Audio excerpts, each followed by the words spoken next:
Hi everyone, I would like to cover some basic fundamental things which I believe are quite important for us. So we're going to talk about the value range and about different keys. So let's begin real quick. There is a low key and high key.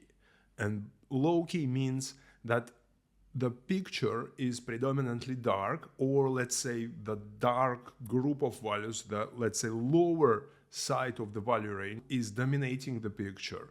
And the high key is opposite. It is when the light values are dominating the picture.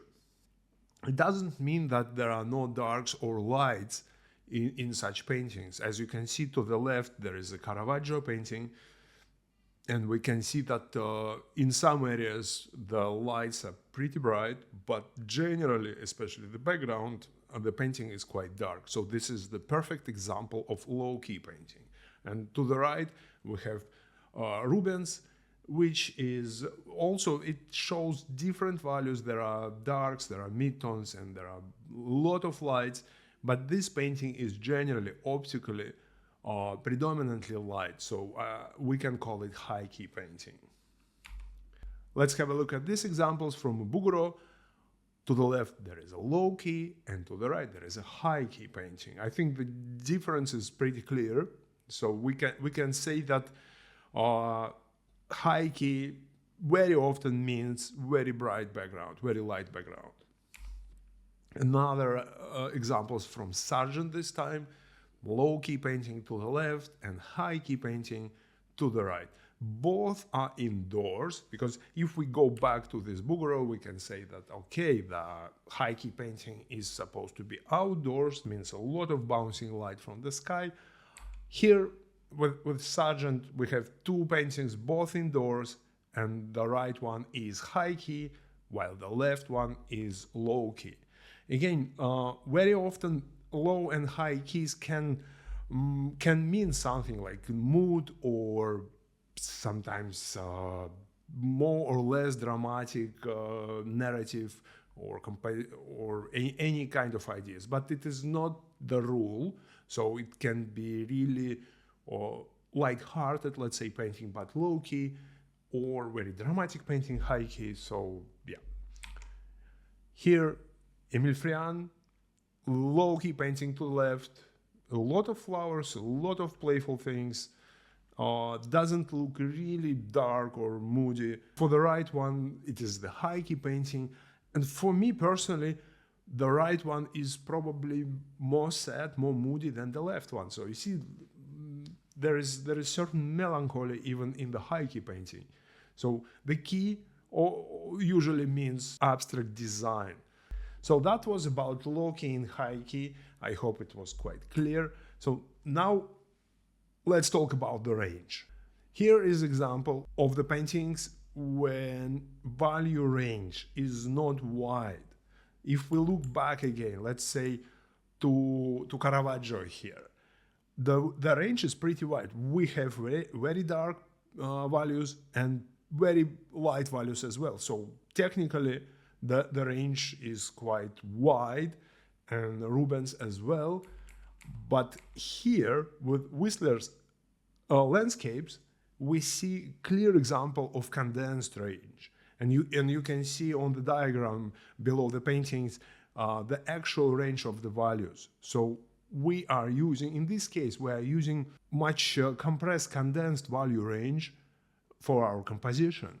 And it works both for high key and low key. So to the right, we have condensed range of high key painting, and to the left, similar condensed range for the low key painting. Such choice and such approach works very well for certain illustrations or for the landscape practice, but usually for figurative work, we need wider value range.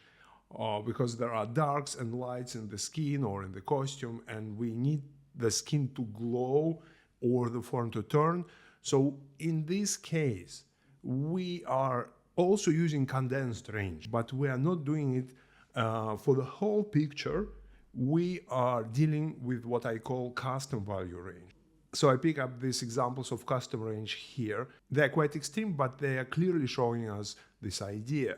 So the darks and the lights, let's say like dark value group and the light value group, they are separated from each other. In these paintings, you see they have two main value groups. The value group of the darks in the low-key painting, it is the background and the figure in the background behind the figure in the foreground. And in the high-key painting, which is to the right, the dark values are mostly in the hair or in the occlusion shadow, and the light value range is the background and the skin tones themselves. So you see what is happening here. The range of the shadows, the value group of the shadows is separated from the value group of the lights, so they are not touching each other. You can see the boxes. The orange box is showing us the shadow range, and the blue box is showing us the light range. So they're separated. The values in between them, they are not used, or even if they are used, they are not really contributing to the general value scheme. So generally speaking, we can say that the pictures, both paintings, they are using these two value ranges. And let's talk about why do we need it in portraiture, because our goal during this Alla Prima challenge is to paint the portraits mostly, and we need to know how to make our paintings not just show something but work pictorially. So to the left there is Sargent painting, and to the right it is a P.S. Croyer. The left one is low key apparently, and the right one is high key. The similarities are the skin tones. You see, surprisingly, despite the backgrounds are quite different and the key is different, the value range for the skin tones is almost the same, identical. And it is quite wide. The blue boxes, as you can see, they are showing the lights which are outside of the skin. For the right one, it is the background and the color of the shirt. And for the left one, for Sargent's painting, it is just the color of the shirt. The skin range is darker than this extreme light value range. The skin is isolated in the whole value range. So there are always values which are lighter than anything in the skin, and there are values which are darker than anything in the skin. So for both paintings, on the left, the dark range is the background and the costume, and to the right it is the costume, the cigar, and darks in the hair. So skin tones, you can see them, the pink boxes, the skin tones are isolated, identical for both keys, and quite wide. So this range for the skin is wider than the range for the costume or for any light accents. Why do we need wider range for the skin? We need to turn the form. So we need to show that there are different planes, and we are showing that planes are different by using different values. So if plane is changing, the value is changing. And to show that the form is three-dimensional, we need to show that the values are changing gradually from dark to light. So it is why the skin tone range is absolutely important. And understanding of this pink box is extremely important, because if you master rendering the skin using this condensed value range, you will be able not just to expand your value range or compress it if you need it. You will be also able to change, to swap the key without sacrificing the form or colors in the skin tones. Let's have a look at certain examples. Here in Sargent's paintings, besides all beautiful design choices, we can see that when he was painting his teacher, Carolus Duran, the hair provides much more variety in values. We see some lighter halftones, different changes in values. So the hair on the photo looks much more complex. But Sargent, he decided to compress the values in the hair to make them more even, so the hair works as dark frame surrounding the skin. And for the skin, as usual, we need this value range, at least 4 or 5 distinct values to turn the form. So more simplified and more unified value range of the hair almost the same value, just predominantly dark, is helping not just to create more interesting pictures, because it is just it looks more designed, let's say, but also it helps to separate the values of the skin from the rest. And as usual, we see something which is lighter outside of the skin tone range. In this case, it is the color of the shirt. Here, Zorn is doing something similar. He is compressing the values of the surroundings. So we have some sort of the room there, and he is making the room almost as dark as the costume of the sitter, of the model.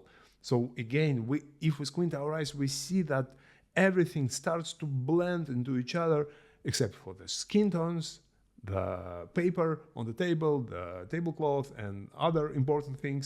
But things which are less important, they are condensed, compressed, and their value range for such area is much more compact than the value range for the skin. You can see on the right image, the close-up, that the skin tones, there are so many values inside of the skin tone range. So it is much more complex than the costume, for example.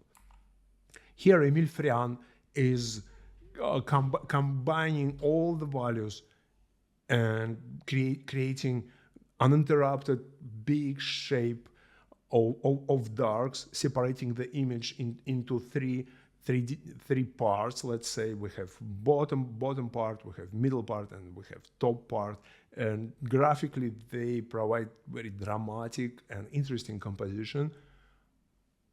And he was able to achieve it by compressing and condensing the values in the costumes. Everyone knows that in reality, there are so many different values everywhere.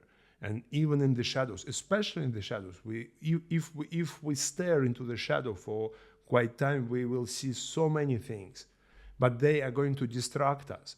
So the idea is to squint our eyes and to be able to see the values in more organized and more unified big shapes. Driving this even further, you can find interesting pictorial design decisions which are going to determine your style. So here are a couple of examples how we can use change of key in alla prima. Because when we know that we can change the key, for example, we can ignore the background. To do such thing, we have to be really confident and aware about the value range for the skin tones, lest we will just lose the contrast in general. So here in this alla prima sketch, I was just ignoring the background and I was using the tone of my canvas as my main background. So I was focused mostly on the skin tones, but you see there are darks in the hair. So again, the darks outside of the skin tone range and the lights outside of the skin tone range. And those lights, I mean the highlights in the hair, they're even brighter than the tone of the canvas. You can also not just change the key of the painting, but also simplify the background. So it's like two things simultaneously. Very useful for alla prima. And here the photograph is very dark. You see it is low-key photograph, but I felt like I want to paint high-key painting. So I pushed it even further by applying very bright, opaque, light mixture for the background, totally changing the mood of the photograph, or maybe just painting something which I felt was appropriate for this particular painting. So my advice here is think about value range and think about the key. Analyze paintings of masters. You can even make few diagrams just analyzing which values are dominating and which values were sacrificed, what was left behind, and which values are in the painting, to see the logic behind your favorite master's work. Another homework for you is look at your own work, analyze your own paintings. Try to figure out which key do you predominantly use. How condensed your value range is.